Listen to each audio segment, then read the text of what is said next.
Assalamualaikum warahmatullahi wabarakatuh. Di modul yang ketiga ini kita akan belajar bagaimana menulis deskripsi produk yang menjual.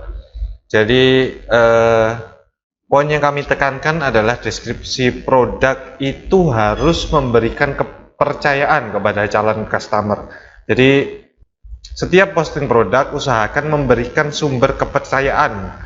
Jadi pelanggan itu tidak perlu browsing-browsing atau berpindah ke lain toko, padahal produknya sama. Jadi kalau kita sudah dipercaya oleh customer, meskipun barang kita berharga lebih mahal, maka customer akan memilih untuk membeli produknya di kita. Secara garis besar, kami membagi paragraf deskripsi ini jadi 5 bagian. Bagian pertama yaitu menjawab pertanyaan yang sangat sering ditanyakan oleh customer atau pembeli terkait stok atau pengiriman atau tentang packing dan lain sebagainya. Yakinkan pembeli atau customer bahwa seller atau kita ini memiliki keunggulan stok yang pasti ready.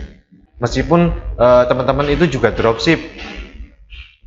Atau misalnya kita tambahi poin seperti akan dikirim hari yang sama atau sudah di packing menggunakan bubble wrap dan kardus sehingga keamanannya terjamin.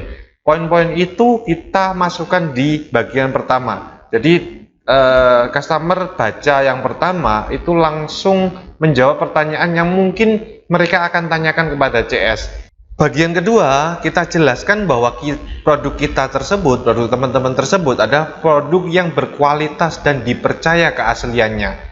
Di sini teman-teman bisa sisipkan 2 atau 3 kata kunci yang relevan dengan produk-produk yang teman-teman jual. Bagian ketiga, kita mempertegas kondisi produknya, bahwa produk ini baru, produk ini berasal dari merek yang ternama, merek yang populer, merek yang kredibilitasnya bagus, dan garansi, jika teman-teman memberikan garansi bisa ditulis di bagian ini juga. Di bagian keempat, ini kalau teman-teman dropship, teman-teman bisa copy paste dari supplier penjelasan tentang fungsi dan manfaat produk. Ini juga bisa diolah dari list fungsi yang sudah kita cari di waktu kita menentukan judul.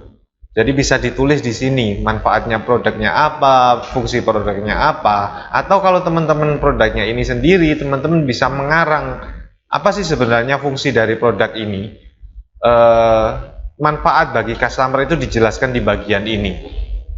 Lalu yang bagian kelima yaitu teman-teman bisa bikin list daftar spesifikasinya.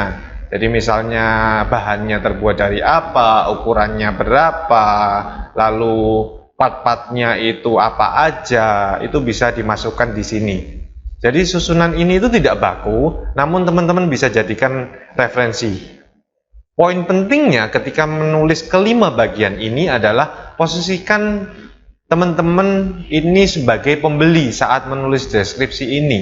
Fokus pada apa yang bisa didapatkan oleh pembeli atau customer. Ini adalah contoh yang sudah saya buat untuk produk Prepend yang sebelumnya kita sudah upload. Jadi di poin pertama itu menjelaskan tentang pertanyaan-pertanyaan yang mungkin muncul. Jadi sudah kita jelaskan bahwa stoknya ready dan lain-lain. Yang kedua, kita pastikan bahwa barang ini itu berkualitas. Ada fiturnya, bebas PFOS, PFOA, keamanan ketika menggunakan barang ini dijelaskan di kedua. Ketiga, kondisi barang ini itu baru, sudah di packing dengan bubble wrap, tidak perlu tambahan biaya, apabila ada kerusakan di pengiriman langsung diganti, ini sudah termasuk garansi. Kita masukkan di poin ketiga. Yang poin keempat itu deskripsi apa sih sebenarnya produk ini, fungsinya dan manfaatnya. Jadi customer itu bisa menggoreng, merebus, menumis dan lain sebagainya, itu dijelaskan di nomor 4 ini. Dan yang kelima adalah detail-detail spesifikasi produk. Mungkin seperti ini gambarannya bagaimana menulis deskripsi. Tidak perlu terlalu panjang karena yang penting mewakili apa yang ingin ditanyakan oleh customer dan meyakinkan customer untuk membeli produk di toko kita. Ingat, pembeli online itu di Shopee dengan sangat mudah akan berubah pikiran dan berpaling ke penjual yang lain. Untuk itu, menulis produk adalah memberikan kepercayaan lebih agar pembeli atau customer ini tidak lepas begitu aja. Semoga materi ini dapat dipahami. Apabila ada pertanyaan, silahkan teman-teman langsung tanya ke WhatsApp. Jangan lupa praktek. Dan Assalamualaikum warahmatullahi wabarakatuh.